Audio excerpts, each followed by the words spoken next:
नमस्कार दोस्तों। आज 26 जनवरी 2025। आज पूरा देश 76वां गणतंत्र दिवस धूमधाम हर्ष उल्लास के साथ मना रहा है।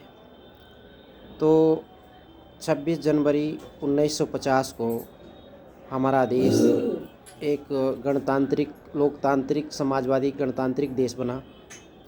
गणतंत्र का अर्थ होता है कि जिसमें देश के मुखिया का चुनाव जनता द्वारा प्रत्यक्ष या अप्रत्यक्ष रूप से जनता द्वारा किया जाता है। संवैधानिक प्रमुख का उसे गणतंत्र कहते हैं। और राजतंत्र में राजा का बड़ा बेटा ही राजा बनता है, उसका चुनाव जनता द्वारा नहीं होता, इसलिए उसे राजतंत्र कहते हैं। यह गणतंत्र की एक संवैधानिक परिभाषा है।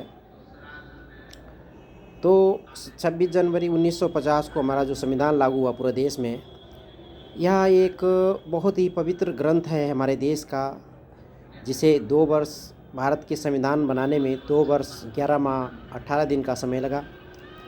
हमारे संविधान निर्माताओं ने बहुत ही मेहनत की और हज़ारों साल मुग़लों की ग़ुलामी, फिर 200 साल तक अंग्रेज़ों की ग़ुलामी के पश्चात जब देश आज़ाद हुआ तो संविधान निर्माताओं के समक्ष एक चुनौती खड़ी थी, किस तरह से इस देश को एक लोकतांत्रिक समाजवादी गणराज्य, एक अच्छा देश के लिए अच्छा संविधान का निर्माण किया जाए। हमारे संविधान निर्माताओं ने बहुत ही परिश्रम किया और उन्होंने विश्व के अनेक संविधानों का अध्ययन किया। फ्रांस, जर्मन, इंग्लैंड, अमेरिका और हर देश के संविधान में जो अच्छी बातें उन्हें लगी।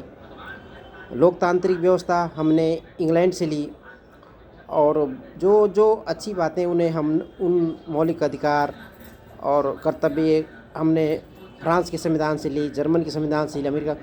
तो ये जो एक हमारा जो ये संवैधानिक बहुत बड़ी पवित्र पोथी जो संविधान की बनी, यह देश का एक सर्वोच्च कानून है।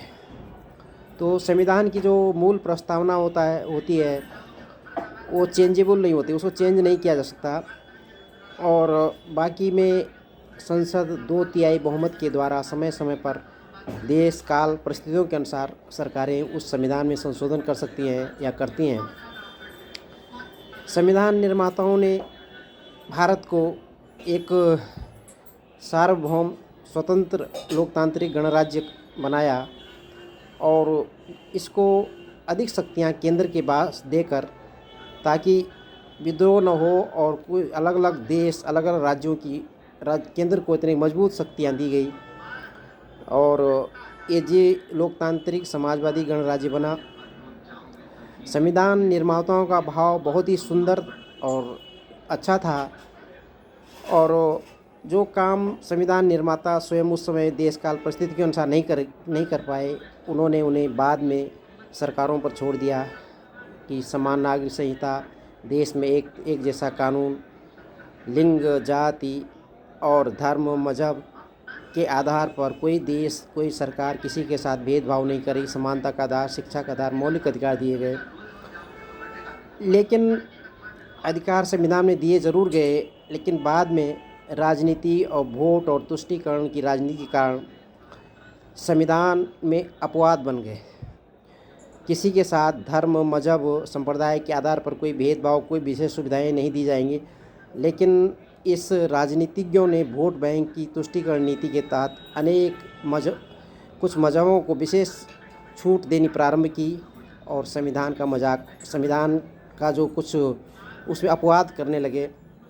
तो यह संविधान बहुत ही अच्छी भावना के अनुसार बनाया गया था, लेकिन जब भेदभाव या पक्षपात होता है तो हमारे राजनीतिज्ञों ने अपने वोट बैंक के लालच में कभी कभी उनको देश हित छोटा लगने लगता है और अपनी कुर्सी बड़ी लगने लगती है, तब संविधान खतरे में आता है। तो आज दोस्तों एक छोटी सी जानकारी ये हमारे संविधान की है और इसमें हमारी कार्यपालिका, न्यायपालिका और सरकार, विधायिका, 3 सरकार के अंग होते हैं, जिसमें तीनों के अधिकार संविधान में स्पष्ट वर्णित हैं। किसी भी संवैधानिक टकराव की स्थिति में वो संविधान ही उसका हल निकालता है। और कार्यपालिका, न्यायपालिका और विधायिका तीनों अपने अपने क्षेत्र में सख्त स्वावलंबी हैं और एक दूसरे का अधिकारों का अतिक्रमण नहीं होता बल्कि एक दूसरे के पूरक हैं। तो आज मैं समस्त देशवासियों को 26 जनवरी 2025 की हार्दिक शुभकामनाएं और बधाई देता हूं। और इस पर्व को हम अपने देश की एकता, अखंडता, राष्ट्र की एकता के लिए सारे देशवासी समर्पित हों, ऐसी कामना करता हूं। जय हिंद, जय भारत, जय उत्तराखंड। धन्यवाद।